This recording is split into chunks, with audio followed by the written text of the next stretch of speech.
Hello, my name is Robert Gibson, and you're listening to Environmental Soup through the facilities of Trent Radio. And I'll post this to my YouTube channel um, and Facebook. And this and Trent Radio is 92.7 CFM in Norgeelong, Ontario. Before recording this episode, I looked at the agenda for the General Committee meeting in the city of Peterborough. There are a few major environmental topics, so there's a lot to talk about, and I might make different YouTube videos about them. One item on the agenda is the Peterborough's tree bylaw, which will be the main topic for today.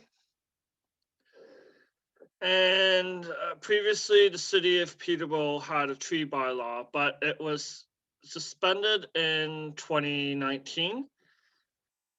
In a video from Global News on March 7th, 2019, Mark Gunter revealed that residents applied to cut or prune 1,400 healthy trees and about 500 dead or dying trees.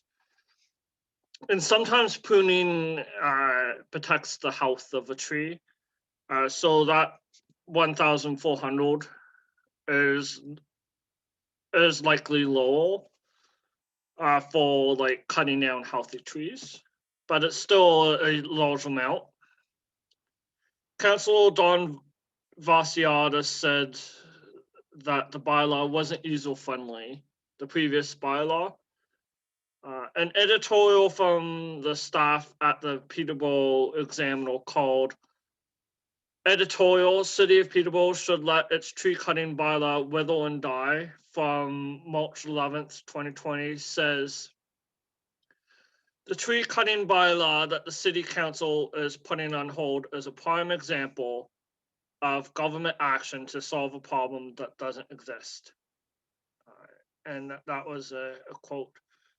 I disagree, because there was evidence that shows that Peterborough is losing its tree canopy. It's going down by 10% over the last 5 years, and down 4% since 2018.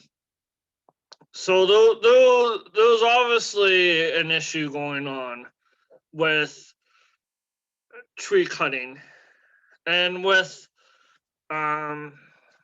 over 1,000 trees cut that are healthy, potentially. This includes like pruning, so it's hard to know, but that is a large amount.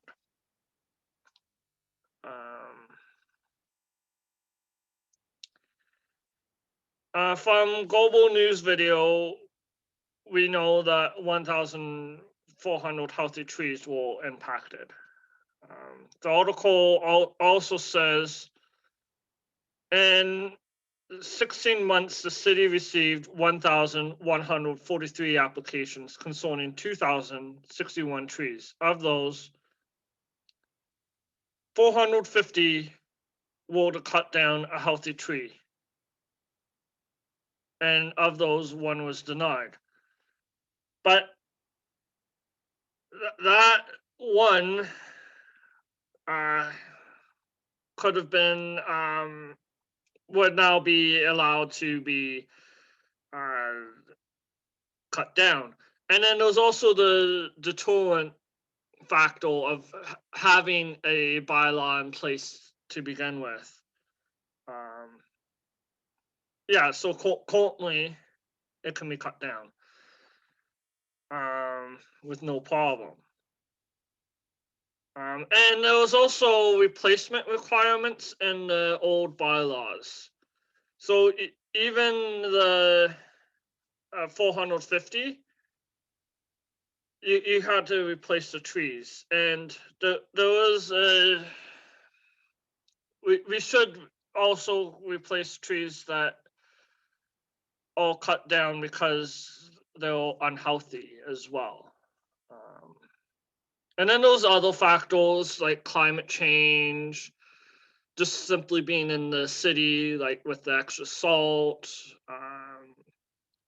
lack of compact, those heavy compaction of soil, lack of space for trees, and that's something else to consider.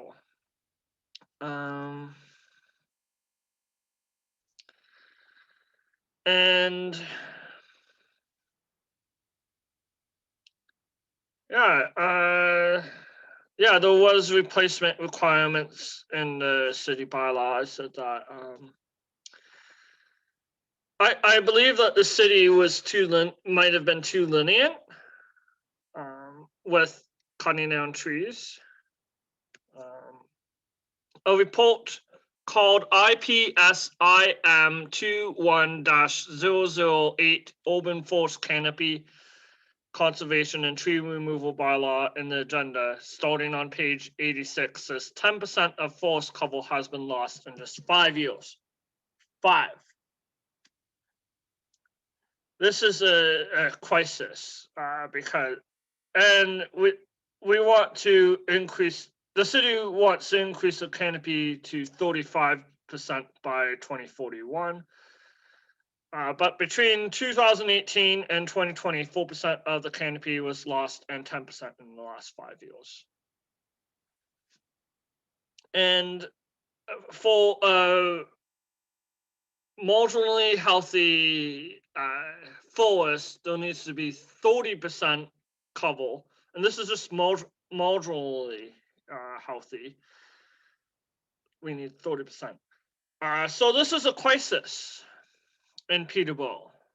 We have to take this seriously, especially because trees help reduce flooding. I usually talk about wetlands, but trees also help. And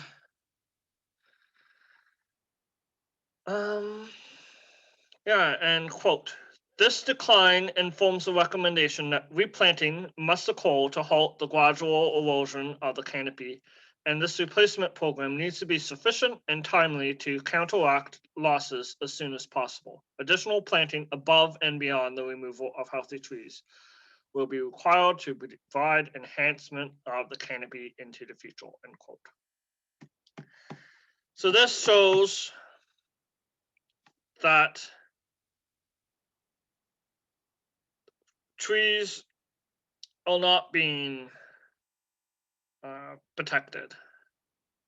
There's not enough planting. I believe that there's minimal planting above those that are lost. We need a lot more planting.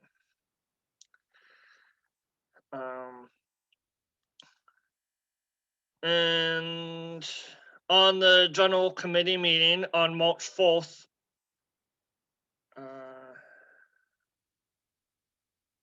I think that was March 4th, 2019 or 2020. Must have been 2019. Councillor Rio said that the bylaw was too onerous on property owners. He talked about residents and arborists complaining due to the long wait to cut down a tree. Councillor Pappas said, quote, the bylaw in its current form didn't work and the revisions didn't go far enough, end quote. He also gave an example of a case where a tree interfered with a walkway and talked about an incentive program. And there is an incentive program and discussed in the staff report for this week's council meeting, not council meeting, general committee meeting. And you'll get a chance to speak to council in 2 weeks. Councillor Kim Zippel made the argument that the bylaw fails to protect tree health and discourages people from planting trees. Quote, we as a city are still not serious about managing the health of our urban forest, end quote. In addition to this, another argument made was that trees need to be cut to allow others to grow, and not all trees are equal. Some tree species are also invasive species that should be cut down. And another point made by which was another point made by Councillor Kim Zippel. These were all good points. However, there has been no tree bylaw for over a year, which I believe is troubling. Because it's now anyone can cut down a tree without repercussions whatsoever. And trees are already being lost because of climate change, intensive storms, old age, lack of diverse ages of trees.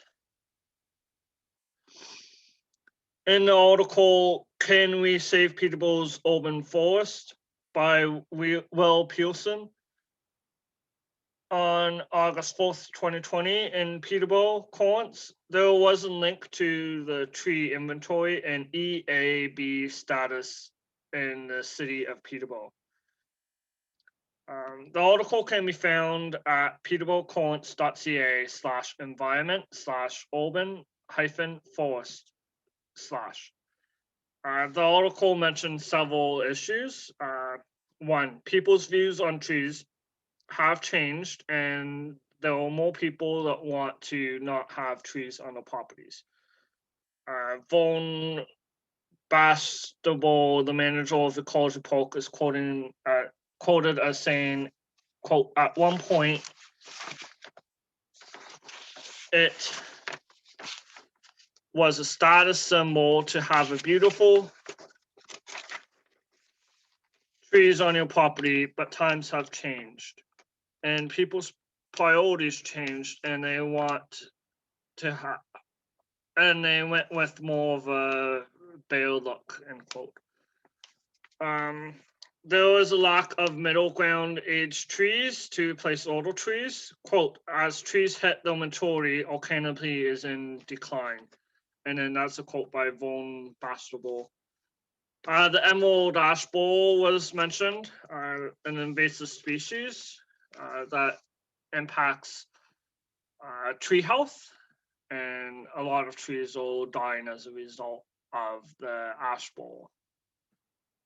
The increased pressures of development and urbanization. I'll talk about that later on in this episode. Harmful conditions brought on by climate change, access to land, quote, public property isn't always suitable for trees. Quote, about 70% of Peterborough's urban forest is situated on private property, end quote. Peterborough's urban forest is facing an existential threat, end quote. Quote, we're going in the wrong direction right now, says, end quote, says Autonomy World Leslie Pennell. And the response was inadequate according to field naturalist. Quote, in 2020, the city intends to plant about 800 trees in total. But local naturalist Dylan Radcliffe says that the number is woefully inadequate to compensate the amount of trees we're losing, end quote. Quote, people always look to the city for answers to this, and the answers are really in people's backyard, said Bastable. Quote, I don't think that city put the resources into the bylaw that it needs, says Bastable. Quote, the city didn't put enough funding in. Yeah, and those are all major issues. Some of them have not been addressed in this new bylaw. Development pressures hasn't been addressed in this new bylaw because those exemptions.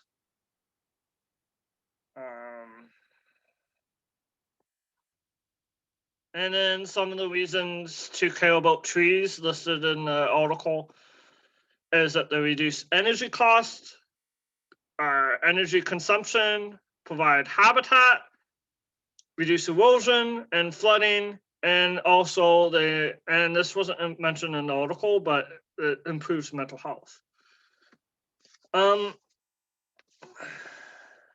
Yeah, that's also something to consider as well. And we like listening, people like listening to birds, listening to the music, bees, those if we reduce biodiversity, there's going to be more raccoons and other species that we don't want going through our garbage. And garbage is an entirely separate topic, but yeah, and then there's also the pandemic. If we cut down all of our trees, we're more likely to face future pandemics. And I wrote articles about that in the author newspaper.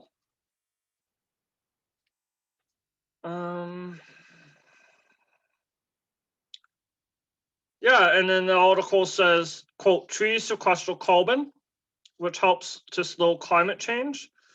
They provide shade and cool the air, which makes the city more livable and reduces energy costs. They provide crucial habitat that increase property values. People care about the property values. And then there have been studies that suggest that they reduce crime and strengthen the economy. So these are all good things that we should care about. Quote, trees are one of our largest stormwater sinks in the city, end quote, said Radcliffe. Quote, so losing that canopy has a huge impact on the ability of Peterborough to respond to major storm events, end quote. And some ways to protect trees include, in the article, watering the tree, planting trees, prune them, avoid waking leaves in the fall. Leaves provide nutrients for the trees. Letting the leaves decompose is good, and choosing the right tree for your property is also essential. In a public meeting board display, 2019 tree bylaw notifications, which is accessed from the article, 69% of trees were in good to moderate condition. I think this is like trees that will cut, like that they were notified about with the permits. 2% there was no notification, and there did not appear to be much of an increase. I don't know what that means in my notes. And 2%, like when looking at when using percentage, if that's still a large amount. If you look at the entire total population, with COVID-19 as an example, 2% could mean millions of people. So that's something to consider as well. that a small percentage is still a large number. And this is being no notification at all. The Canadian Geographic had an article called The Importance of Urban Tree Canopy by Mary Jane Stahl in October 12th, 2013. And it pointed out that trees reduce the heat island effect, and that, quote, shade in playgrounds and schoolyards encourage physical activity. And, quote, the ideal tree canopy for cities is estimated between 30 and 40%, end quote. Young people are known to have and be inactive, and even older people are inactive. So if the activity levels is a crisis right now. So we have to do something about that.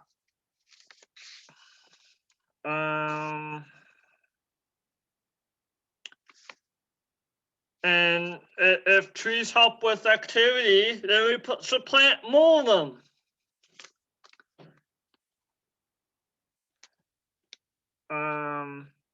This is from the media release Urban Forest Canopy Conservation.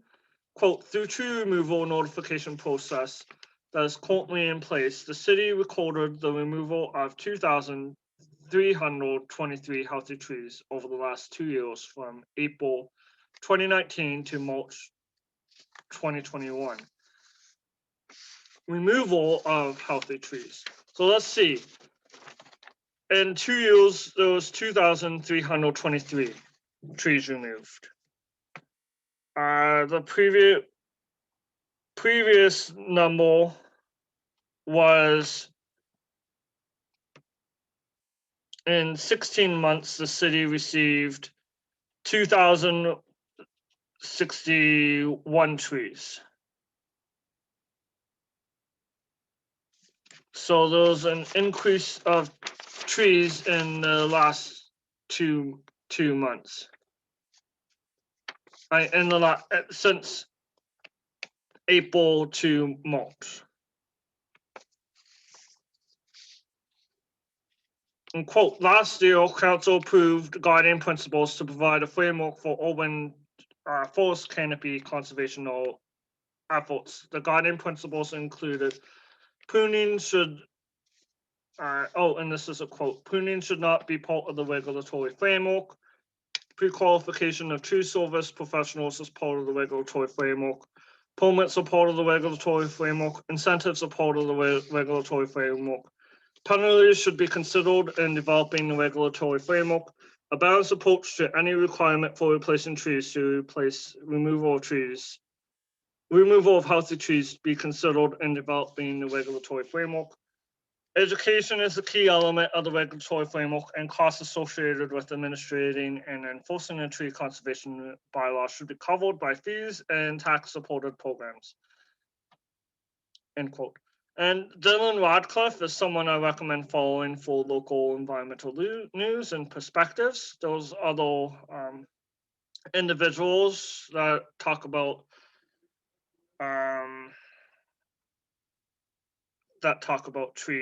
trees and nature. I looked at articles that mentioned Dylan Radcliffe and found a lot of articles, and one was called, quote, removing butternut trees should be the last resort for resort naturalists says. And this article points to an issue associated with development. Quote, the owner want to add a further 251 trailers, but to do so could mean removing butternut trees, which were listed in Ontario as endangered species. The owners who could not be reached for comment on Wednesday have applied for a permit from the provincial government to, quote, harm or kill 93 butternut trees, end quote. Quote, The Ontario Species at Risk website states that there are anywhere from 10,000 to 100,000 butternut trees left in Ontario, but they could all die out from butternut cankle within 80 years, end quote. In addition to this, trees have been cut down near Trent University. Some trees, such as cedar, have cultural importance, but they were cut down without consultation with Indigenous populations. And in swamps or wetlands with trees that are under threat from proposed development as well. And they get a bad rap from like political rhetoric of drain the swamp in the US. But they provide valuable habitat for many species, and there are also places to go exploring. There's also the tourism aspect as well with all these trees.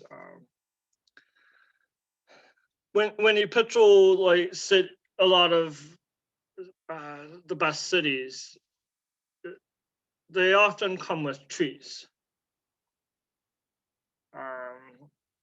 Maybe not necessarily in the downtown, but like once you get outside, like you start picturing trees in some of your favorite cities, more than likely.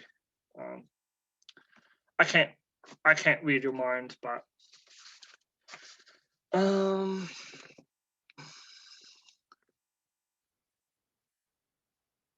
then Green Up has an article called Trees, Fun Facts About the Best Neighbor on Your Street by Vaughn Bastable. A few quotes are, trees have been proven to increase property values, sometimes up to 25%. And quote, shoppers tend to enjoy the shopping experience more and spend more when leafy landscaping is involved, end quote. Quote, urban forests help prevent flooding, end quote.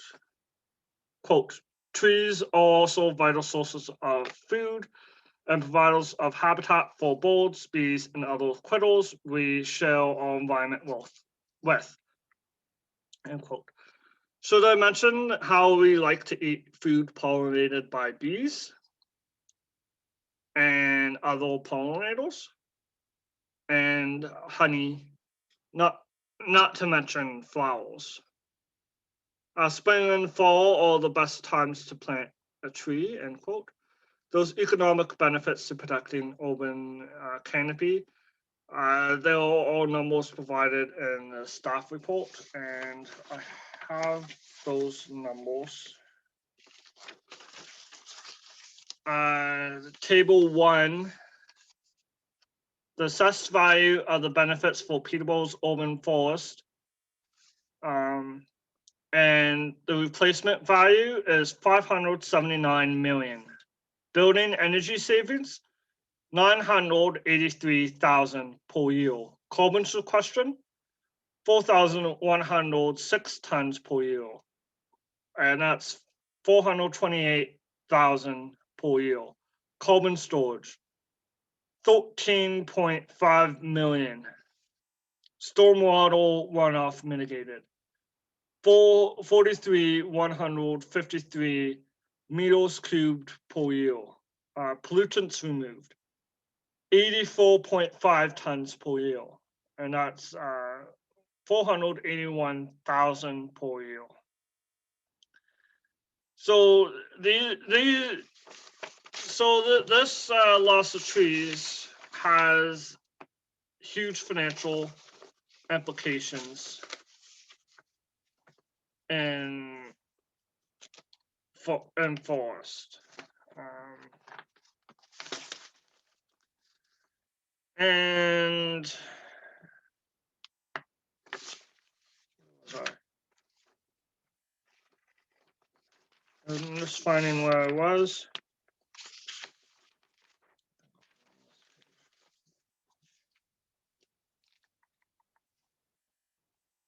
Yeah, I was on this page. Yeah, so I talked about the economic impacts, and it's over $1 million that we don't think about all the time because we think about like engineering solutions, and that's been the go-to for a long period of time. I also found an article called Maple Syrup and Climate Change, and that's from GreenUp, February 25th, 2021. As trees help reduce climate change, this quote really raises alarm bells. And quote, in 2012, Ontario's Environmental Commissioner Gold Miller released a special report on biodiversity in Ontario that led to conversations surrounding the potential future loss of maple trees within southern Ontario due to the impacts of climate change. More recent research continues to sound alarm bells regarding the longevity and growth of maple trees. Quote, it is the disruption of the relationship between trees and water through drought that will remove water from trees' vital functions. This disruption is predicted to destabilize maple tree populations that surround us and give us the gift of maple syrup, end quote. For the past couple of years, there has been drought. When I was at Fleming College, I was involved in a class project where we looked at water levels at various culverts, and some of the areas that have had water for like several years ended up being dry, and that's not supposed to happen when you're measuring stream culverts. And this was like probably five years ago at least. And like last year we had a drought as well. So yeah, I believe that maple trees are might be at risk, and this has a cascading impact for other trees in the city, because trees help reduce the amount of greenhouse gases as well.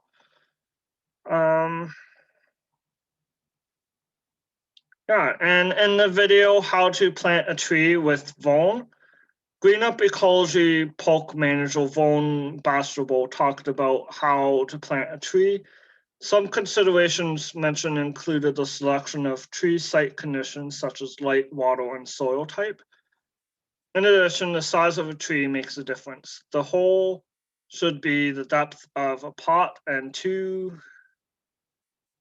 to 3 times wider than water.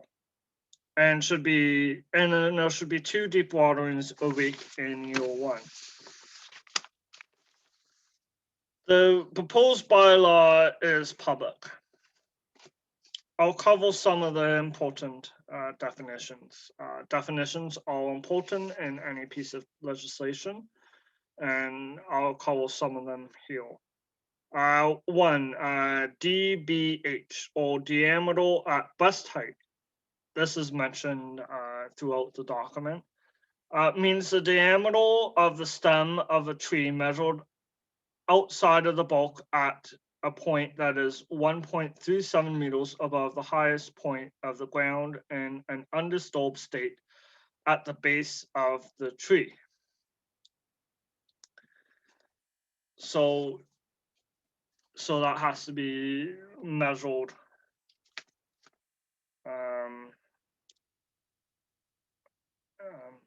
measured properly.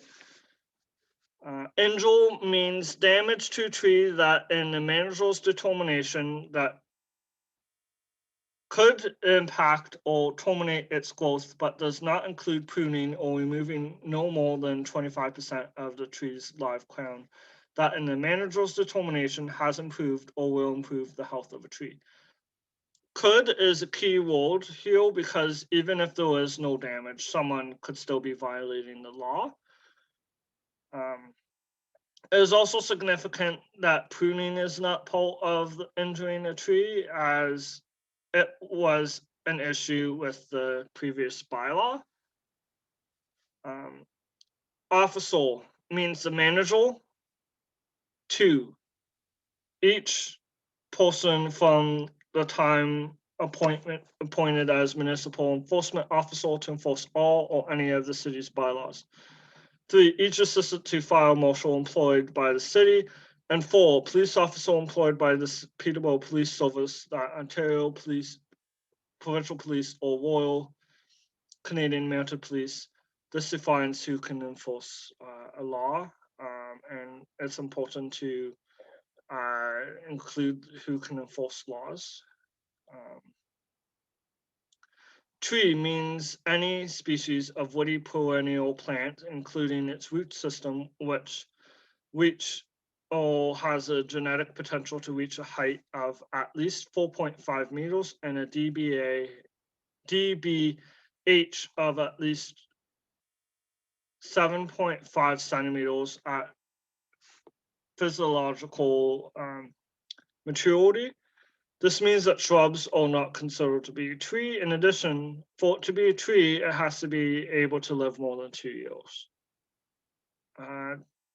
Tree service provider means an individual to whom a tree service provider license has been issued pursuant to a city licensing bylaw. And then those who it doesn't apply to, and some of this is troubling. Activities or matters undertaken by a municipality or a local board of a municipality. So yeah, the city can cut down trees. So they can be like hypocrites and cut down as many trees as they like, it seems like. Activities or matters undertaken under a license issued under the Crown for Sustainability Act, 1994. The injuring or destruction of trees by a person licensed under the Surveyors Act to engage in the practice of cadastral surveying or his or her agent while making a survey. That's troubling. I'll have to look at cadastral surveying. The injuring or destruction of trees imposed after December 31st, 2002 as a condition of approval of a site plan of subdivision or a consent under sections 41, 51, or 53 respectively of the Planning Act, or as a requirement of a site plan agreement or subdivision agreement entered into under those sections.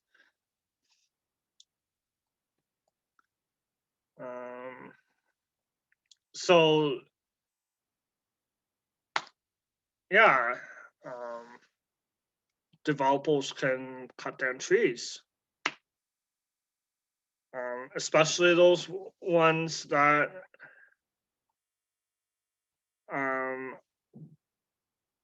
or before 2002. The injuring or destruction of trees imposed after December 31st, 2002 as a condition to a development permit authorized by regulation made under section 72 of the Planning Act or requirement of an agreement entered into the regulation. The injuring or destruction of a tree by a transmitter or distributor, as those terms are defined in Section 2 of the Electricity Act 1998 for the purpose of constructing and maintaining transmission system or distribution system, as those terms are defined in that section. And the injuring or destruction of trees undertaken on land described in a license for pit, quarry, or permit, or for wayside pit or quarry issued under the Aggregate Resources Act. And there was a total of 11 exceptions. I think I missed a couple of them.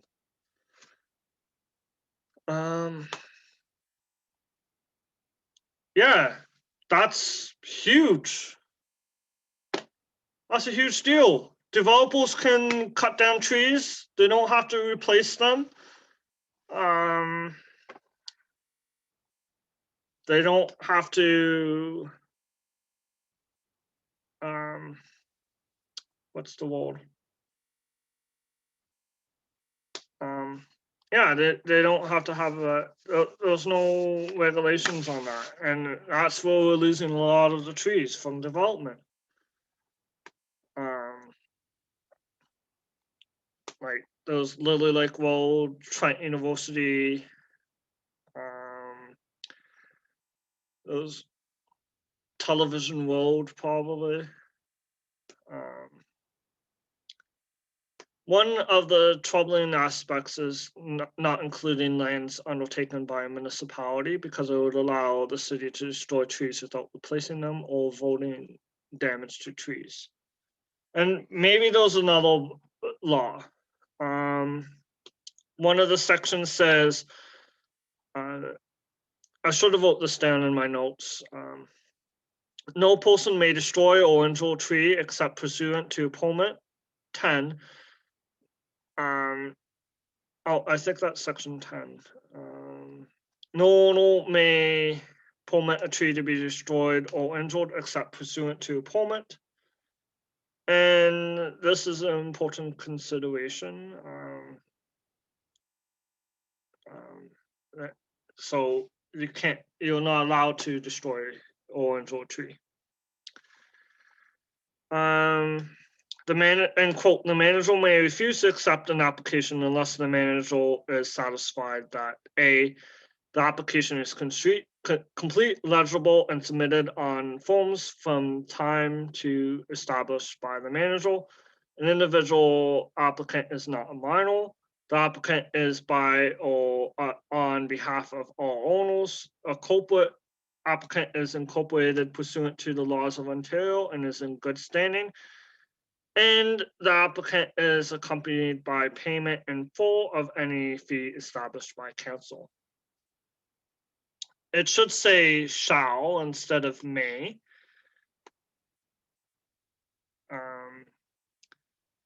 Because that leaves the opportunity for a manager to accept an application if it doesn't meet the requirements, simply because it says may. There's a key difference between may and shall. Quote, a tree service provider may, if permitted by a manager, exercise the authority delegated to a manager pursuant to sections 11, 12, 13, 14, subject to compliance with those sections. The tree service provider must refuse to accept the application that does not comply with section 11. And section 11 was the one that I was just talking about.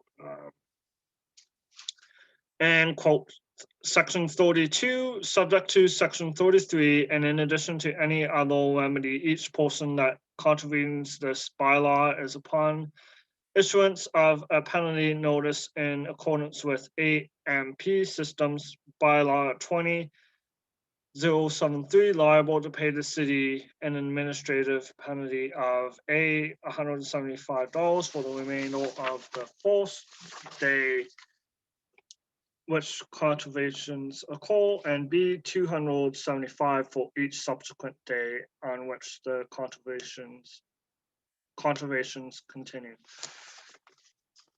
Section 33, each person that contravenes this bylaw by undertaking an activity without a required permit is upon issuance of a penalty notice in accordance with AMP Systems Bylaw 073 liable to pay the city an administrative penalty of $500 for the remainder of the first day on which the contribution occurs and $750 for each subsequent day on which the contribution continues. I believe that the fines are too low. Like littering, you have like I think it's $500. I'll have to double check that, but I still think it's too low. And there was a call for incentives such as workshops and tree giveaways. I do like that. And subsection 271 clause 7 of the Municipal Act 2001 requires that there will be a tree bylaw for the past year and that there was no bylaw. Yeah, and I also, yeah, and today is, well, when I started preparing the script, it was Mother's Day, so I had a video, and if you'd like to, if you're watching on YouTube, you can skip this section. I didn't have my recorder charged today. So I will show my screen. Yeah, so I'm just sharing my screen for that section. And this is all about Mother's Day.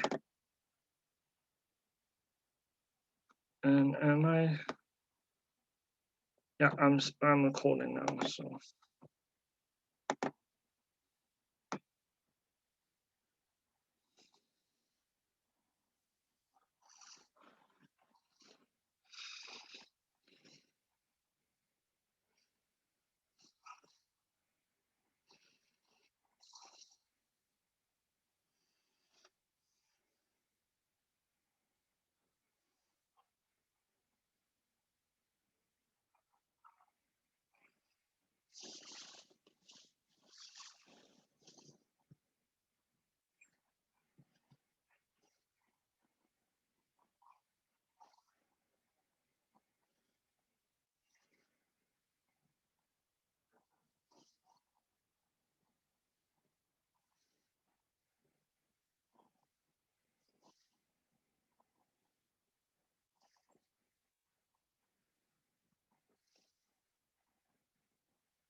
Yeah. So so I went on to talk about like why like explaining like Mother Nature should be thought about on Mother's Day, and I know it just passed, but that's something that we should consider that um, um, like Mother Nature should be thought of, um, and there's a real impact. Um, One of the other items is water filling stations. Plastic water bottles are known to be an environmental issue, and that's pointed out by the federal government. Um, and all city divisions were surveyed with the following 12 identified as potential locations for water filling stations: Bowles Park, Del Carey Park Washroom, King Edward Park Washroom, Kingsman Park Splash Pad, Library Commons, Millennium Park Washroom, Milroy Park, Nicholas Oval Park Splash Pad, Nicholas Oval Park Washroom, One Roof Drop-In Center, Rogers Cove Park Washroom, Transit Terminal. Access to water is especially important on hot days including during the pandemic. And that's something that we should concern ourselves with, for sure. Like, and like homeless people don't have access to 24/7 water, so that's a huge issue. I found, and then the next topic is the Independent Electricity System Operator, IESO, is making engagements on natural gas phase outs. We know that natural gas is contributing to a growing amount of Ontario's greenhouse gas emissions. I talked about this in previous episodes. Quote, the future of gas generation in Ontario has become a focus of discussion for a number of municipalities as they consider efforts to tackle climate change, raising questions and concerns from stakeholders about the challenges and opportunities these discussions have faced. End quote. And then that's, sorry, ... The IESO encourages all interested parties to participate in this engagement through public webinars and written feedback.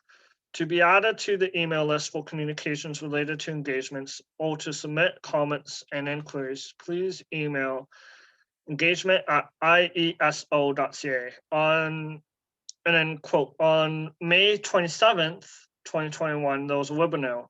Register with engagement@ieso.ca. And in the Globe and Mail, there was an article called Doctors Group Criticizes Use of Natural Gas, Calls on BC Homeowners to Switch to Electric Appliances. The Canadian Association of Physicians for the Environment, or CAP, is the latest group to criticize natural gas, calling for BC homeowners to switch over to electricity powered appliances when gas powered ones wear out, end quote. And this is from the Globe and Mail. They are concerned with indoor air quality and asthma. End quote. Depending on your driving habits, your house actually might leave more of a personal carbon footprint than your internal combustion car, says Mr. Edgar. CBC has an article called Goodbye Gas Furnaces, Why Electrification is the Future of Home Heating from January 20th, 2020. And quote, about 45% of Canada's emissions come from burning fossil fuels to make energy, including heat and electricity. And another quote is, leaks from the entire distribution system used to deliver gas to people's homes and furnaces Fort says, Green Building Engineers with Vancouver. And the article lists alternatives such as baseboard heaters, air source heat pumps, ground source heat pumps, solar in the future. They said that solar's not quite ready, but it could be used to heat pools.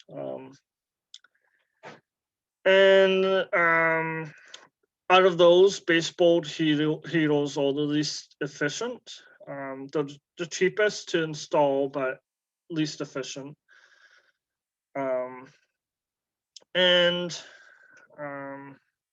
Yeah, those environmental groups calling for the elimination of natural gas, like the Clean Air Alliance,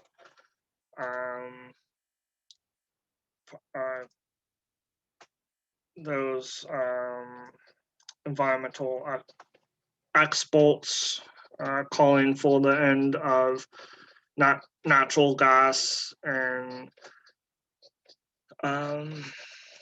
a lot of technical reports. We only have less than 10 years to reduce greenhouse gas emissions. Possibly like an extra year because of this pandemic, but not that much because we haven't really reduced emissions that much since the pandemic started. And this is to keep emissions below 2 degrees Celsius to avoid the worst impacts of climate change. I didn't write down the various report titles, but I can get them in a future episode. And then there was an article called "More Natural Gas Isn't a Middle Ground, It's a Climate Disaster" in Vox, and it makes a case against natural gas. And quote, while gas itself is less carbon intensive than coal, if enough methane leaks during its production, its greenhouse gas advantages are wiped out, end quote. Quote, there's too much carbon in the natural gas, end quote. Quote, if we burn the fossil fuels we are already exploiting, we will use up to 2-degree budget, even if global coal use was eliminated overnight. Burning the oil and gas we're already digging up would blow 1.5-degree carbon budget.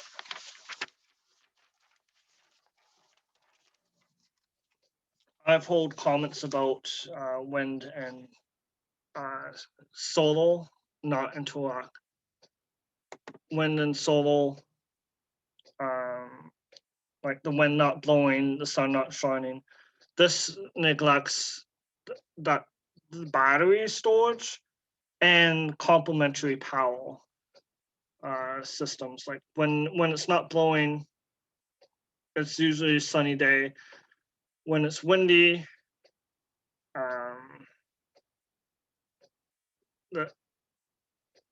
when it's they're all the reverse of each other, so they feed into each other. And yeah, those reports called renewable is doable, which I have read a while. I started reading a while ago. And those the cuts to renewable energy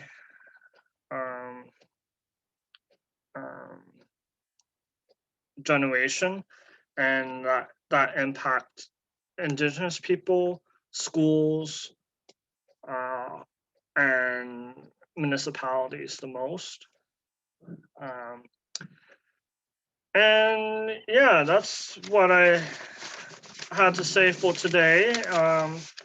I hope that you enjoy the rest of your week. And I will be back with a new episode next week, potentially.